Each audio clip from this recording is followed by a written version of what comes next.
அனைவருக்கும் வணக்கம். இது உங்கள் பிரமிட் ஐஏஎஸ் அகாடமி வழங்கும் ஏப்ரல் 6 இருந்து ஏப்ரல் 10 வரை உள்ள நடப்பு நிகழ்வுகளில் top 10 news. MRSAM medium range surface to air missile என்பதாகும். இது இந்தியாவின் DRDO defence research and development organisation மற்றும் இஸ்ரேலின் IAI இஸ்ரேல் ஏரோஸ்பேஸ் இண்டஸ்ட்ரீஸ் இடையே கூட்டு முயற்சியில் உருவாக்கப்பட்ட ஒரு நடுத்தர தூரநிலை முதல் வான்வெளி ஏவுகணை அமைப்பாகும். சர்ஃபேஸ் டு ஏர் மிசைல் ஆகும். இந்தியா இதை பல்வேறு நிலைகளில் பயன்படுத்துகிறது. குறிப்பாக இந்திய இராணுவம், கடற்படை மற்றும் விமானப்படை ஆகியவற்றின் பாதுகாப்பிற்காக பயன்படுத்தப்படுகிறது. 2025 ஏப்ரல் 3 மற்றும் 4 தேதிகளில் ஒடிசா மாநிலத்தின் டாக்டர் APJ அப்துல் கலாம் தீவில் இதனுடைய சோதனை வெற்றிகரமாக அமைந்தது. இது 70 கிலோமீட்டர் தூர இலக்குகளையும் துல்லியமாக தாக்கும் என்று கூறப்படுகிறது.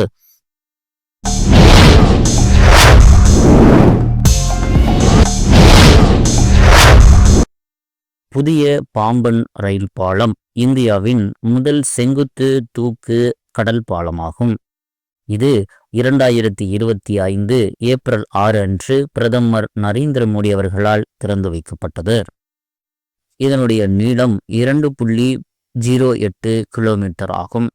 இந்த பாலத்தில் ஒரு மணிக்கு 80 கிலோமீட்டர் வரை ரயில்கள் இயக்க முடியும் என்று கூறப்படுகிறது. இது 100 ஆண்டுகள் பயன்பாட்டிற்கு உகந்ததாக வடிவமைக்கப்பட்டுள்ளது. பழைய பாம்பன் பாலம் 1914 கட்டப்பட்டது. இது இந்தியாவின் முதல் கடல் ரயில் பாலமாக இருந்தது. காலப்போக்கில் பழைய பாலம் பல ஆண்டுகள் சேதமடைந்ததால் அதனை நவீனமாக மாற்ற புதிய பாலம் கட்டப்பட்டது. இந்த புதிய பாம்பன் பாலம் மண்டபத்தில் மெயின்லாந்து என்ற இடத்திற்கும் ராமேஸ்வரம் தீவுக்கும் இடையே அமைக்கப்பட்டுள்ளது. புதிய பாலத்தின் தூக்கும் உயரம் 17 மீட்டர் வரை உள்ளது.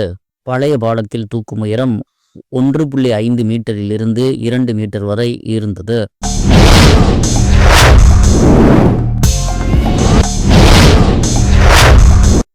UNCTAD United Nations conference on trade and development ஐக்கிய நாடுகள் வர்த்தக மற்றும் அபிவிருத்தி மாநாடு அமைப்பானது வெளியிட்ட 2025 தொழில்நுட்ப மற்றும் புதுமை அறிக்கையில் இந்தியா முன்னணி தொழில்நுட்பங்களுக்கு தயார் நிலை 36வது இடத்தை பெற்றுள்ளது.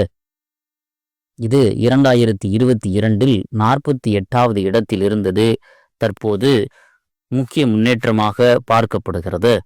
இந்த அறிக்கையில் முதலிடத்தில் சிங்கப்பூரும், 2வது இடத்தில் தென்கொரியாவும், 3வது இடத்தில் சீனாவும், 4ஆம் இடத்தில் அமெரிக்காவும் உள்ளது.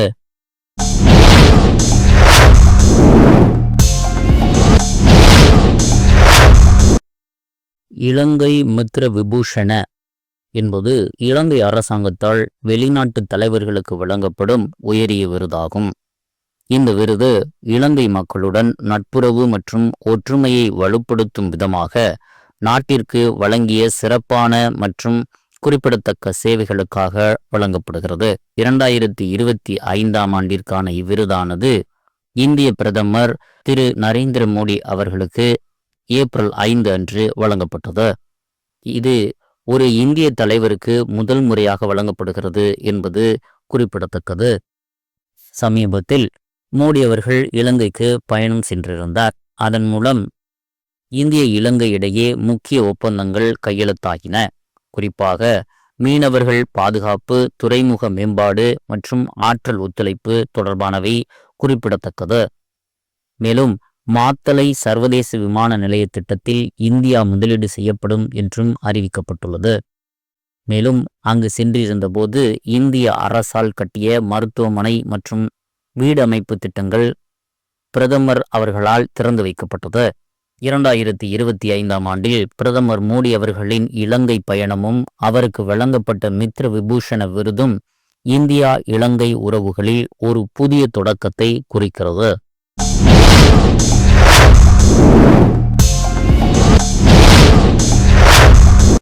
ஒரு மாநிலம் ஒரு பிராந்திய ஊரக வங்கி one state one regional rural bank என்பது இந்திய மத்திய அரசின் முக்கிய வங்கித்துறை மேம்பாட்டு திட்டமாகும்.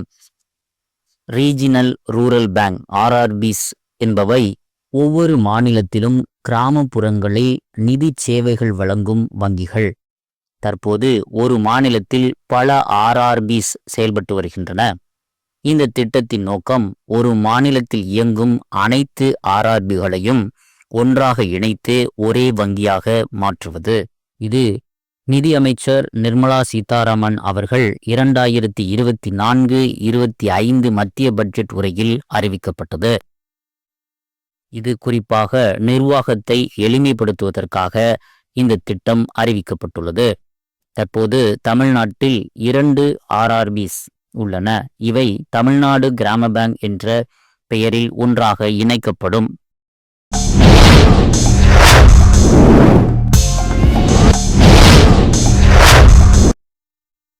ஒரே நாடு ஒரே தேர்தல், ஒன் நேஷன் ஒன் எலெக்ஷன் என்பது இந்திய அரசால் முன்மொழியப்பட்ட ஒரு முக்கிய தேர்தல் முறை மாற்ற திட்டமாகும். இந்த திட்டத்தின் கீழ் லோக்சபா மற்றும் மாநில சட்டசபை தேர்தல்கள் அனைத்தும் ஒரே நேரத்தில் நடத்தப்பட வேண்டும் என்பதுதான். இதனால் பல தேர்தல்களில் செலவழிப்பு என்பது குறையும் என்று நம்பப்படுகிறது. முதலில் 1999 முன்னாள் சபாநாயகர் லேக் ஜோஷி அவர்கள் இதை பரிந்துரை செய்தார். பின்னர் 2014 பிறகு இந்திய அரசாங்கம் இதை தீவிரமாக முன்வைத்தது. 2023 மத்திய அரசு ஹை லெவல் கமிட்டி ஒன்றை அமைத்து முன்னாள் ஜனாதிபதி திரு ராம்நாத் கோவிந்த் அவர்கள் தலைமையில் ஆய்வு செய்தது. அது 2024 டிசம்பர் மாதத்தில் ஒரு அறிக்கையை வெளியிட்டது. தற்போது மசோதா உருவாக்கம் செய்யப்பட்டு சட்டசபையில் சமர்ப்பிக்கப்பட உள்ள நிலையில் உள்ளது. மத்திய அரசு இது 2034 தேர்தலுக்குள் செயல்படுத்த திட்டமிட்டுள்ளதாக அறிவித்துள்ளது. இந்த சட்ட திருத்தம் நடைமுறைப்படுத்தப்பட்டால் அரசியலமைப்பு சட்டம் 83 மற்றும் 172, அதாவது லோக்சபா மற்றும் மாநில சட்டசபைகளின் காலாவதி பற்றிய திருத்தங்களை மேற்கொள்ள வேண்டியிருக்கும்.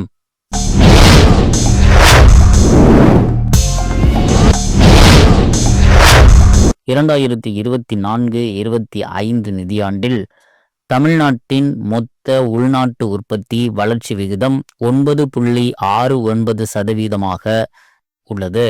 இது கடந்த 10 ஆண்டுகளில் தமிழ்நாட்டுக்கு ஏற்பட்ட மிக உயர்ந்த வளர்ச்சி விகிதமாகும். மேலும் இந்தியாவிலேயே மொத்த உள்நாட்டு உற்பத்தியில் தமிழ்நாடு முதலிடம் பிடித்துள்ளது. தமிழ்நாடு மொத்த உள்நாட்டு உற்பத்தி 17.23 லட்சம் கோடியாக 2024-25 ஆண்டுகளில் உள்ளது. முந்தைய ஆண்டில் 15.71 லட்சம் கோடி இருந்தது. இந்த தகவல்கள் தமிழக அரசின் திட்டமிடல் மற்றும் வளர்ச்சித்துறை வெளியிட்ட தமிழ்நாடு பொருளாதார ஆய்வு 2024-25 அறிக்கையில் அடங்கியுள்ளது.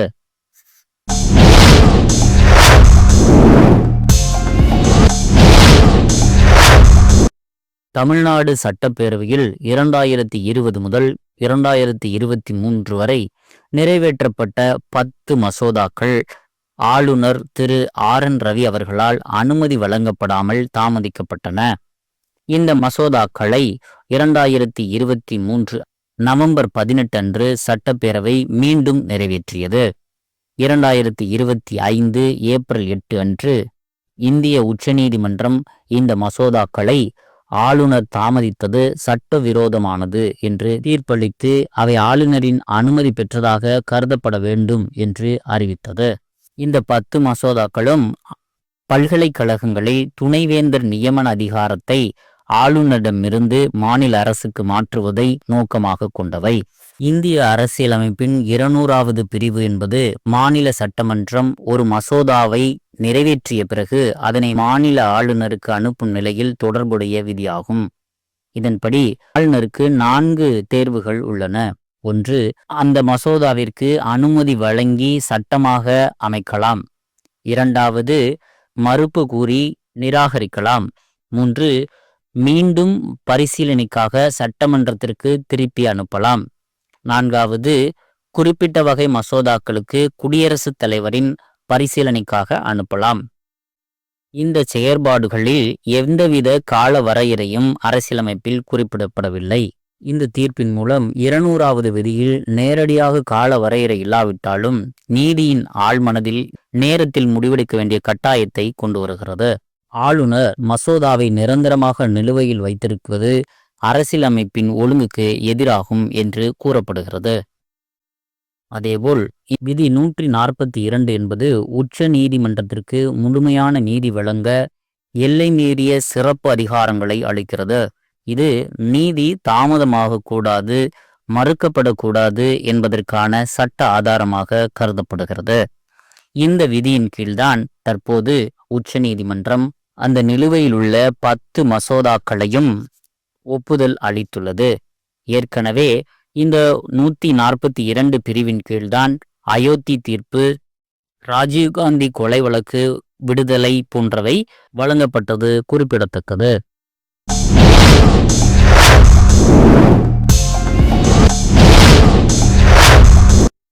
2024ஆம் ஆண்டிற்கான காற்றாற்றல் மற்றும் சூரிய ஆற்றல் மூலம் மின் உற்பத்தி செய்யும் நாடுகள் அடிப்படையில் இந்தியா 3ஆம் இடம் பிடித்துள்ளது.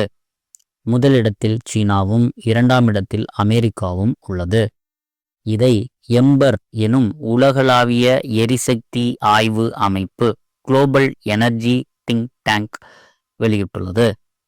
இது 2024ஆம் ஆண்டின் குளோபல் எலக்ட்ரிசிட்டி ரிவ்யூ என்ற அறிக்கையில் இந்த தரவுகள் வெளியிட்டது.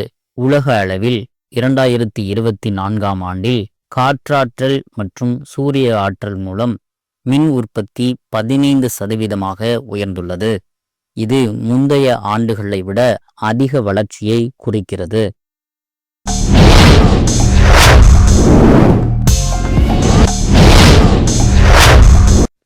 உலக அளவில் 2024ஆம் ஆண்டில் தேயிலை உற்பத்தியில் இந்தியா 2வது இடத்தில் உள்ளது.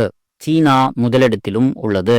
இந்த தரவுகள் ஐக்கிய நாடுகளின் உணவு மற்றும் வேளாண்மை அமைப்பு ஃபுட் அண்ட் அக்ரிகல்ச்சரல் ஆர்கனைசேஷன் மற்றும் சர்வதேச தேயிலை குழு இன்டர்நேஷனல் டீ கமிட்டியால் வெளியிடப்பட்டுள்ளது. இந்தியாவில் முக்கிய தேயிலை உற்பத்தி பகுதிகளாக அஸ்ஸாம், மேற்கு வங்காளம் மற்றும் தமிழ்நாடு உள்ளது. மீண்டும் அடுத்த டாப் 10 நியூஸில் சந்திப்போம். நன்றி, வணக்கம்.